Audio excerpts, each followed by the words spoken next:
इसमें सबसे बड़ी खबर है ये बहुजन समाज पार्टी के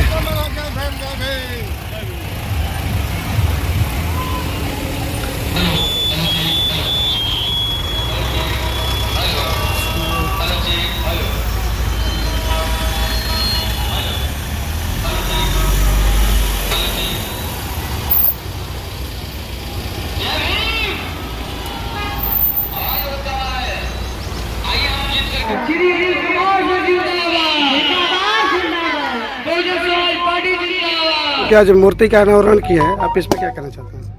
देखिए, ये बाबा साहब का मूर्ति है, आदमकद मूर्ति। और आज शेवरी गांव में, रामगढ़ के शेवरी गांव में हमारे बाबा साहब अपने संविधान के साथ उपस्थित हो गए।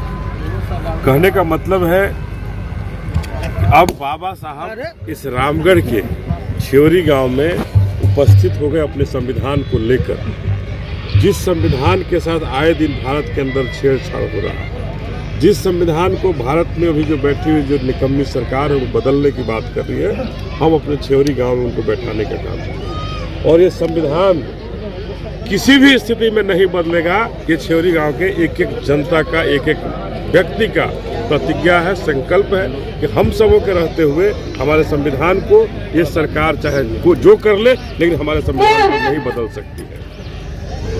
हम इसी के तहत अपने शेवरी गांव के तमाम माताओं बहनों, तमाम अपने हमारे जो यहाँ अभिभावक हैं, भाई हैं, सबको इस बात के लिए धन्यवाद देना चाहता हूँ कि आप सबों ने जो यहाँ पर बाबा साहब को स्थापित करके जो भारत भर में पूरे संदेश देने का काम किया है, ये अपने आप में काबिल तारीफ है। और निश्चित रूप से बाबा साहब का ये आदमकद प्रतिमा जो है, संविधान जो हाथ में लेकर के यहाँ उपस्थित हुए हैं, निश्चित रूप से युवाओं को, हमारी बच्चियों को, बच्चों को एक नया संकल्प देंगे और नया ऊर्जा देंगे, जिससे कि हम सभी आगे बढ़ पाएंगे। सर, भारतीय संविधान को दिल्ली के जंतर मंतर पर जलाया जाता है और केंद्र सरकार में बीजेपी की सरकार आती है, उसमें कोई आपत्तियां नहीं होती है। देखिए, आज शेवरी गांव में आप आए हैं। इस गांव में हम अपने बाबा साहब की मूर्ति को स्थापित किए। शेवरी के तमाम ग्रामीण जनता यहाँ स्थापित की है। उनके मन में अपने बाबा साहब के प्रति प्यार का संकल्प है, अपने संविधान का संकल्प है, जिस संकल्प के तहत हमारे शेवरी गांव में बाबा साहब का ये आदमकद प्रतिमा स्थापित है। और कौन जला रहा है, कौन हमारा संविधान जलाने वाला है, ये किसी से छुपा हुआ नहीं है। ये भारतीय जनता पार्टी के लोग हैं, आरएसएस के लोग हैं, जो हमारा संविधान जलाने का काम करते हैं। और इस बार बहुजन समाज पार्टी की सरकार बनेगी और जो भी संविधान जलाए हैं या जलाने की बात करते हैं, बदलने की बात करते हैं, ये सभी जेल के सलाखों के अंदर से। ये देशद्रोही है और इनकी सजा होगी इन जेल के सलाखों के अंदर से। 2024 को चुनाव को लेकर क्या कहेंगे सर जी, क्योंकि आप एक राजनीतिक मुद्दा में भी हैं, आप बक्सर लोकसभा के आप सांसद उम्मीदवार भी हैं।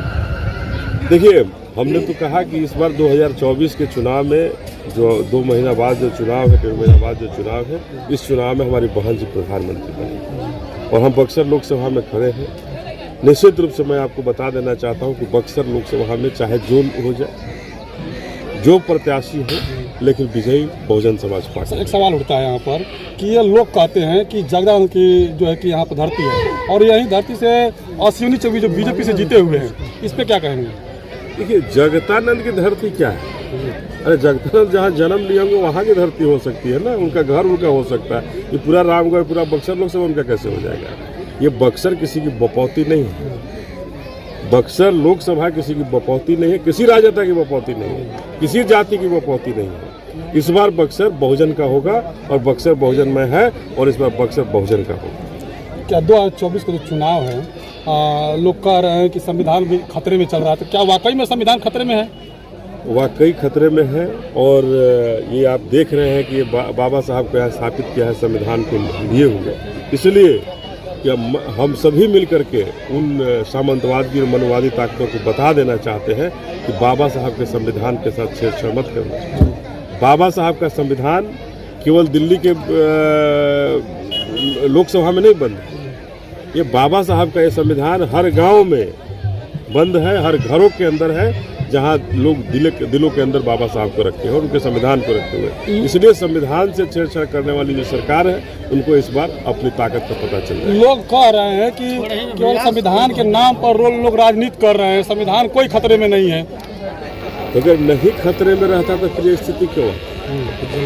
जलाया क्यों जाता? आए दिन आरक्षण में हमारा खत्म किया जा रहा है। हमारी जो बाबा साहब ने जो हमें सुख सुविधाएं दी थी, उन सुविधाओं को, बहुजन के सुख सुविधाओं को क्यों दबाया जा रहा है? क्यों किसी खास जाति विशेष के लिए हाई कोर्ट हो गया, कोर्ट हो गया, प्रोफेसर वही बनेंगे, क्यों नहीं बहुजन समाज के लोग बनते? क्या उनकी ताकत नहीं है? ये कहीं न कहीं बहुजन समाज को दबाने की रणनीति है और संविधान को ये लोग उल्टे कहीं न कहीं ख़त्म करना चाहते हैं, या बहुत हद तक ये संविधान को किनारे करके मोदी और अमित शाह का संविधान चला रहे हैं, आरएसएस का संविधान। मेन स्ट्रीम मीडिया के द्वारा लोग उसे उगलवाया जाता है इस बात को कि बीएसपी बहुजन समाज पार्टी जो है बीजेपी का बी टीम है। देखिए, मेन स्ट्रीम मीडिया किसको कहते हैं? ये मेन स्ट्रीम मीडिया अभी नहीं है भारत के अंदर। ये मीडिया के नाम पर तथाकथित दलाल लोग हैं जो जो भारत सरकार का, जो केंद्र सरकार के दलाली कर रहे हैं। और वो दलालों की बात जो प्रवक्ता बन करके बैठे हुए हैं, भारत की अर्थव्यवस्था चौपट होगी, उस पर कोई बहस नहीं होती। और बहस होती है कि राम मंदिर पर, राम मंदिर बन जाने से भारतवासियों को क्या मिल जाएगा? हमने भी तो अपने बाबा साहब की प्रतिमा को स्थापित किया है। तो बाबा साहब हमारे दिल के अंदर हैं, हमने यहाँ जग जाहिर किया। लेकिन राम जी कहाँ हैं? राम जी ने भारत के लिए क्या किया था, ये बताना चाहिए आकर के। आखिर बीएसपी का 2024 का मुद्दा क्या रहेगा? देखिए, बीएसपी का मुद्दा है कि हम अपने संविधान की रक्षा करें, अपने संविधान को अक्षरशः भारत में लागू करने के लिए बहन जी की सरकार बनाना चाहते हैं और अपने बहुजन समाज को हर सुख सुविधा मिले उसकी लड़ाई लड़ेंगे। बक्सर लोकसभा के जो जितने जनता है उनको क्या संदेश देना चाहेंगे? जो बक्सर लोकसभा के जितने जनता है उनको क्या संदेश देना चाहेंगे? देखिए, बक्सर लोकसभा के सम्मानित अपने जो हमारे अभिभावक हैं सबको यही कहना चाहेंगे कि इस बार लड़ाई आर पार की है। और इस बार आर पार की लड़ाई में ये जो भेड़िए जो हैं, जो बक्सर को हमेशा लूटते रहे, ठगते रहे, उनसे सावधान होकर के इस बार अपने बहुजन के लिए खड़ा होना है और बहुजन को